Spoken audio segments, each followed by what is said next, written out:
প্রায় 2000 বছর আগে ভিসুভিয়াসের সেই অগ্ন্যুৎপাতের নিচে চাপা পড়া একটা পুঁথি, মানে ভাবা যায়, আর সেটা সম্প্রতি একটা এআই পাঠ করেছে। কিন্তু অদ্ভুত ব্যাপার হলো, সেখানে ইতিহাস নয়, পাওয়া গেছে একরকম সতর্ক বার্তা। হ্যাঁ, ব্যাপারটা সত্যিই চমকে দেবার মতো। তো আজকের আলোচনা এই নিয়ে, কিভাবে কৃত্রিম বুদ্ধিমত্তা মানে এআই এই হারিয়ে যাওয়া বা পড়া যাচ্ছে না এমন সব প্রাচীন ভাষার রহস্য ভেদ করছে।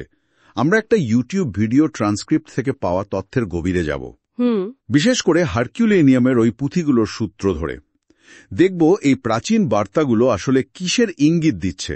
ঠিকই। দেখুন, হাজার হাজার বছর ধরে কত লিপি, যেমন ধরুন সিন্ধু লিপি বা ওই যে ইস্টার আইল্যান্ডের রঙ্গ, প্রাচীন ইতালির এট্রাস্কান ভাষা, এগুলো তো রহস্যই ছিল। হ্যাঁ, কারণটা কি ছিল?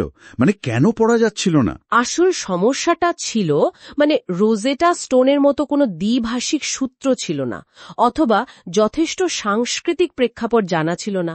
ফলে পাঠোদ্ধার করাটা মানে প্রায় অসম্ভব হয়ে পড়েছিল। আর এখানেই এআই চলে এলো, তাই তো? কিন্তু এআই তো সরাসরি ভাষা বুঝতে পারে না, ঠিক? এটা কিভাবে কাজ করে? মানে প্যাটার্ন চিনে? একদম তাই। এআই কিন্তু ভাষা বোঝে না। এটা যেটা পারে সেটা হলো প্যাটার্ন চিনতে, মানে প্রতীকগুলোর গঠন, কোনটা কতবার আসছে, তাদের মধ্যেকার সম্পর্ক, এইসব। ও আচ্ছা। এমন সব সূক্ষ্ম প্যাটার্ন বিশ্লেষণ করে যা হয়তো মানুষের চোখে সহজে ধরা পড়ে না। এর জন্য নিউরাল নেটওয়ার্ক আছে, প্যাটার্ন রেকগনিশন অ্যালগোরিদম আর লিঙ্গুইস্টিক মডেলিংও ব্যবহার করা হয়। নিউরাল নেটওয়ার্ক মানে যেটা মানুষের মস্তিষ্কের মতো কাজ করে? হ্যাঁ, অনেকটা সেই রকমই। ডেটা বিশ্লেষণ করার জন্য ধরুন স্ক্যান করা পুঁথির ত্রিমাত্রিক যে গঠন, তাতে কালির খুব সূক্ষ্ম চিহ্ন বা টেক্সচারের সামান্য পার্থক্য, এআই ওইগুলো বিশ্লেষণ করে প্যাটার্নটা ধরে ফেলে। আর এর সবচেয়ে আলোচিত উদাহরণ বোধহয় ওই ভিসুভিয়াস চ্যালেঞ্জ, হারকিউলেনিয়ামের পোড়া পুঁথিগুলো। হ্যাঁ, ঠিক ধরেছেন। 79 খ্রিস্টাব্দে ভিসুভিয়াসের অগ্ন্যুৎপাতে হারকিউলেনিয়ামের একটা আস্ত লাইব্রেরি, তার পুঁথিগুলো পুড়ে একেবারে কয়লার মতো হয়ে গিয়েছিল, মানে কার্বনাইজড। ভাবা যায়, এত ভঙ্গুর যে খোলাও যায়নি নিশ্চয়ই? একদম। খোলার চেষ্টা করলে গুঁড়ো গুঁড়ো হয়ে যেত। তো গবেষকরা মাইক্রোসিটি স্ক্যান ব্যবহার করলেন। মাইক্রোসিটি স্ক্যান? এটা কি এক্স রে এর মতো? হ্যাঁ, অনেকটা। এক্স রে ব্যবহার করেই বস্তুর ভেতরে 3D ছবি তৈরি করে। তো ওই স্ক্যান ডেটা আর এআই ব্যবহার করে গবেষকরা ভেতরের অদৃশ্য কালি শনাক্ত করতে পারলেন। আর লুক ফ্যারিটর নামে এক কলেজ ছাত্র, সে প্রথম একটা শব্দ খুঁজে পেল। তাই নাকি? কি শব্দ? পরপোরাইরাস, মানে বেগুনি রং। দারুণ ব্যাপার তো। আচ্ছা, তারপর নিশ্চয়ই আরো অনেক কিছু জানা গেছে, মানে কে লিখেছিলেন বা কি নিয়ে লেখা। হ্যাঁ, জানা গেছে লেখাগুলো ফিলোডেমাস নামে একজন এপিকুরিয়ান দার্শনিকের। ফিলোডেমাস, এপিকিউরিয়ান, এরা তো মনে হয় একটু অন্যরকম ভাবতেন, মানে প্রচলিত ধর্ম বা রাষ্ট্রের ক্ষমতা নিয়ে। এপিকিউরিয়ানরা প্রচলিত ধর্ম বা রাষ্ট্রের অতিরিক্ত ক্ষমতার বেশ সমালোচক ছিলেন। তারা মনে করতেন মানুষের জীবনে দেবতাদের তেমন কোনো হস্তক্ষেপ নেই, আর ভয় দেখিয়ে শাসন করা ঠিক না। পুঁথিতে দর্শন তো আছেই, কিন্তু কিছু অংশ বেশ মানে রহস্যময়। রহস্যময়? কি রকম? যেমন ধরুন, সেখানে আগুন, আরোপিত নীরবতা, কৌশলগত নিস্তব্ধতা, এই ধরনের কথা আছে। আবার ধোঁয়া ও পুনরাবৃত্তিকরণের চক্র, এর মতো শব্দগুচ্ছও পাওয়া গেছে। এগুলো তো বেশ অন্যরকম শোনাচ্ছে। সবচেয়ে অদ্ভুত ব্যাপার কি জানেন? ফিলোডোমাস এগুলো লিখেছিলেন ভিসুভিয়াসের অগ্ন্যুৎপাতের আগেই। আগেই? তাহলে তো প্রশ্ন উঠবেই, এগুলো কি শুধুই দার্শনিক রূপক, নাকি ভবিষ্যতের কোনো বিপর্যয় বা মানে দমনপীড়নের চক্র নিয়ে লেখা কোনো সতর্কবার্তা? ঠিক এই প্রশ্নটাই উঠছে এখন। ফিলোডেমাসের এই কথাগুলো এমনিতেই চমকপ্রদ, কিন্তু বিষয়টা আরো গভীর মনে হয় যখন দেখি এআই অন্যান্য প্রাচীন সংস্কৃতিতেও প্রায় একই রকম বিপদের ইঙ্গিত খুঁজে পাচ্ছে। তাই নাকি? যেমন ধরুন চীনের ওরাকল বোনস, যেখানে প্রাচীন শাসকরা যুদ্ধ বা দুর্ভিক্ষের মতো বিষয় নিয়ে দেবতাদের প্রশ্ন করতেন, সেখানেও সংকটের উল্লেখ পাওয়া যায়। মায়ান সভ্যতার গ্লিফেও তো খরা, যুদ্ধ আর পতনের কথা আছে।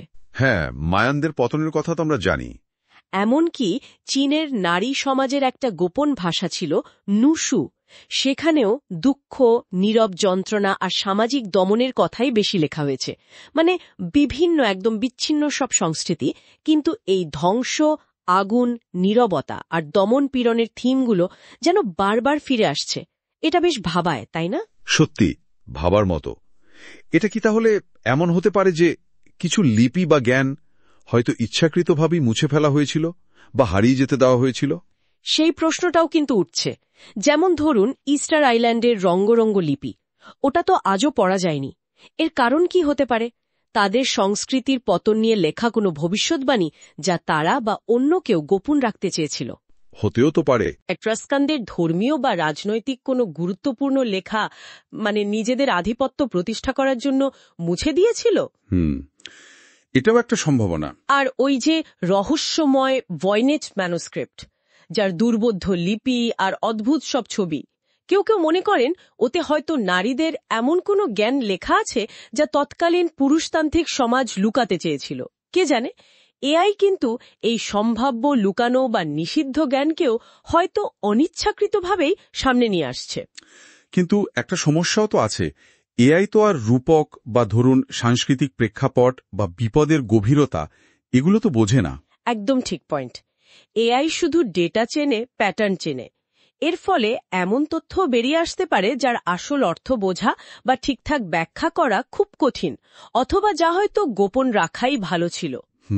তাই এই আবিষ্কারগুলোর ব্যাখ্যা করার সময় খুব সতর্ক থাকতে হবে।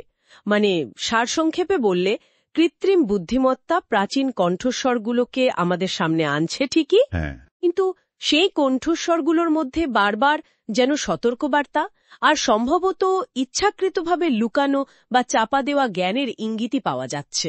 তাহলে শেষ পর্যন্ত প্রশ্নটা এখানেই এসে দাঁড়াচ্ছে, তাই না? এআই বিভিন্ন অনেক দূরের সব সভ্যতার লিপিতে ধ্বংস, নিয়ন্ত্রণ আর নীরবতার এক অদ্ভুত চক্রাকার প্যাটার্ন খুঁজে পাচ্ছে। যদি এগুলো নিছক কাকতালীয় ঘটনা বা শুধু দার্শনিক রূপক না হয়, তবে এই অত্যাধুনিক প্রযুক্তির মাধ্যমে আমরা মানবজাতি সম্মিলিতভাবে নিজের অতীত থেকে ঠিক কোন প্রাচীন বার্তাটা বর্তমানে আবার শুনতে পাচ্ছি, সেটা সত্যিই ভাবার বিষয়।